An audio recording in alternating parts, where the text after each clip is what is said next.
A gente vai falar agora sobre a questão do Anderson Torres, porque o ex-ministro da Justiça e Segurança Pública do governo de Jair Bolsonaro e também ex-secretário de Segurança Pública do Distrito Federal, a defesa de Anderson Torres entrou com um novo pedido, então, de revogação dessa prisão preventiva do ex-secretário junto ao STF, né? Torres foi preso no dia 14 de março, é importante a gente lembrar aí, Torres foi preso no dia 14 de janeiro por supostamente ter negligenciado a segurança do DF nos atos antidemocráticos do dia 8. Nesse pedido, o advogado Elmar Novak, ele afirma que não há mais necessidade da manutenção da prisão de Torres, e ele diz o seguinte nesse pedido que foi protocolado no Supremo Tribunal Federal. Ele diz assim, abre aspas, é importante trazer em perspectiva o fato de que muitos dos responsáveis pela execução pessoal dos atos de vandalismo do dia 8 de janeiro já tiveram as suas prisões revogadas, argumenta a defesa.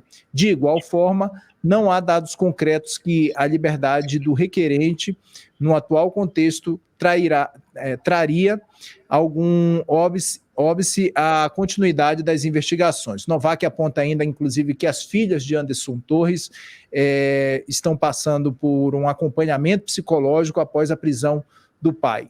Diz que o pai não vê as filhas desde que retornou ao Brasil, então, quando se entregou à polícia, e Anderson Torres segue ainda preso, e agora a defesa dele está fazendo esse pedido junto ao Supremo Tribunal Federal. Graeb, quero começar com você analisando esse pedido, mais um pedido, né, uma tentativa, então, da defesa de Anderson Torres para tentar libertá-lo e liberá-lo, então, dessa prisão que já dura aí alguns meses, né? Janeiro, fevereiro, março, já abril agora, completando quase 3 meses da prisão de Anderson Torres. Kenzo, eu queria começar fazendo uma propaganda, entre aspas, da reportagem, excelente reportagem que a Vanessa Lippelt assinou na Cruzoé deste fim de semana, né? Justamente mostrando todo o processo pelo qual o Anderson Torres está passando ali na cadeia. Ele está deprimido, como diz aí o advogado, ele trocou a defesa dele, acaba de fazer essa troca. Esse advogado que deu essas declarações de hoje, que entrou com esse pedido de liberdade, é novo, porque o Anderson Torres estava desconfortável com a defesa anterior. Os advogados eram próximos da família Bolsonaro, e o Anderson Torres se sentia veladamente ali pressionado ou vigiado, tolhido na sua estratégia, nas suas possíveis estratégias de defesa. Então ele resolveu trocar de advogado. E esse novo acaba de chegar e pede a libertação do Anderson Torres, né? Olha só, vai ser muito interessante observar a reação do Supremo a esse pedido, do Alexandre de Moraes. Vai cair na mão do Alexandre de Moraes esse pedido, né? Porque tem uma conversa aí de bastidor de que o Anderson Torres, isso também está na nossa reportagem da Cruzoé, estaria cogitando de uma eventual delação premiada, que seria, no mínimo, uma bomba política. Só faz sentido ele fazer uma delação premiada se ele quiser apontar todo um conjunto de outras pessoas, e daí estamos falando inclusive de Jair Bolsonaro, que estariam envolvidas de alguma forma em toda aquela história do dia 8 de janeiro, né? Então, tem essa ideia da delação cozinhando ali em fogo brando em Brasília, certo? Ao mesmo tempo, me parece que é verdade que depois de 3 meses, depois de tudo que já foi feito, tudo que já foi investigado, tirar o Anderson Torres da cadeia não traria nenhum prejuízo visível à investigação. Já entraram na casa dele, já pegaram o que estava lá dentro, já fizeram um monte de outras diligências, né? A Polícia Federal está trabalhando há 3 meses. Também me parece que não daria para o Anderson Torres simplesmente sumir no mundo. sai fugindo, né? Não está com passaporte, tem família, tem casa conhecida. Então, por que, a essa altura do campeonato, mantê-lo preso na expectativa de um julgamento? É uma daquelas situações que muito se criticou, inclusive o Supremo criticou muito na Lava Jato.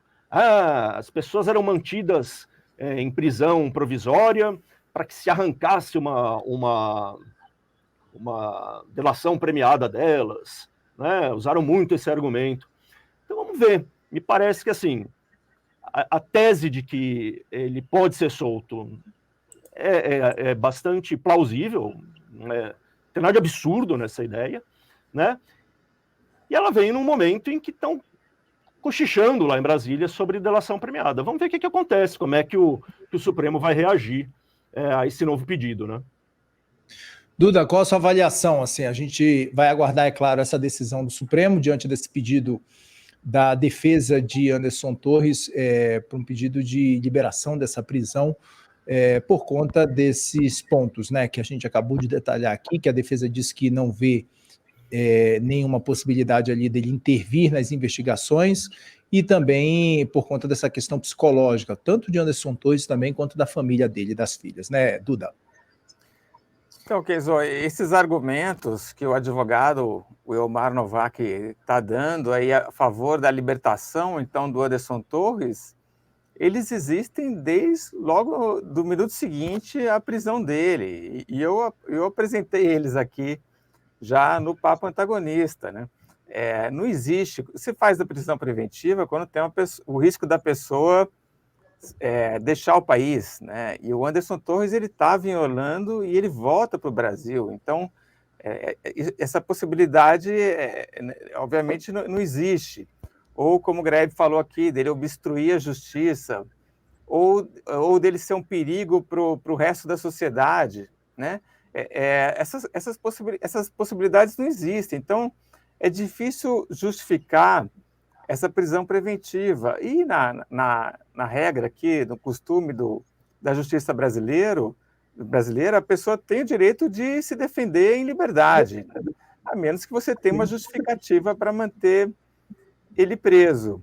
E aí concordo também com o Graeb que assim, cheira que existe, estão se forçando uma situação para que ele acabe delatando o ex-presidente Jair Bolsonaro, que foi um método muito criticado pelo pessoal do PT, de que a Lava Jato estaria fazendo isso, né? Então, enfim, é uma coisa que não deveria acontecer no Brasil em hipótese alguma. Rodrigo, quer fazer algum complemento sobre essa situação? Não, eu concordo aí com... Vou seguir aí o voto do relator e do outro votante ali, Duda Teixeira, mas eu acho que é isso, assim, é muito difícil, a impressão que dá é justamente isso, que está sendo criado um terror psicológico lá para o Anderson Torres, para que ele faça uma delação premiada, e aí, se ele vai delatar alguém que realmente estava ou não, é uma complicação, porque, na verdade, desde a delação até a comprovação, aí você já estragou a vida de quem foi delatado de qualquer maneira, e isso foi uma crítica muito forte do PT durante toda a Lava Jato, de que era isso que era feito, e realmente parecia um pouco isso, né? Logo que pregaram o primeiro diretor da Petrobras lá, que ele foi preso, inclusive parece que ameaçaram abrir um processo contra o genro e a filha, que operavam uma expedição de divisas para fora, né, de dinheiro para paraíso fiscal. Então, parece que estão engendrando a mesma coisa, e é estranho, né, você rever esse tipo de coisa, e aí vira aquilo de que não, as regras valem para mim, mas não valem para o outro, e aí você tem uma democracia capenga.